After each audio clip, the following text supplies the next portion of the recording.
If I find the Constitution being misused, I shall be the first to burn it. They cannot make history who forget history.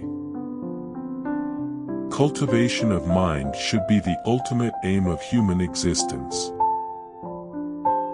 The relationship between husband and wife should be one of closest friends. I like the religion that teaches liberty, equality, and fraternity.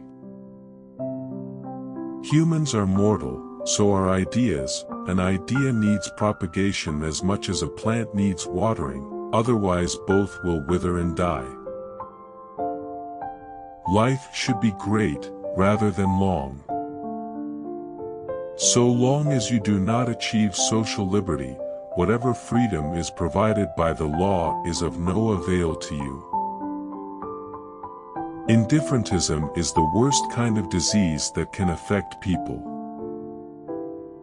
Be educated, be organized, and be agitated.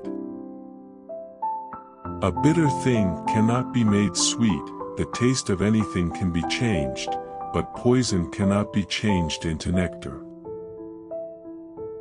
Sincerity is the sum of all moral qualities. To my mind, there is no doubt that this Gandhi age is the dark age of India. It is an age in which people, instead of looking for their ideals in the future, are returning to antiquity.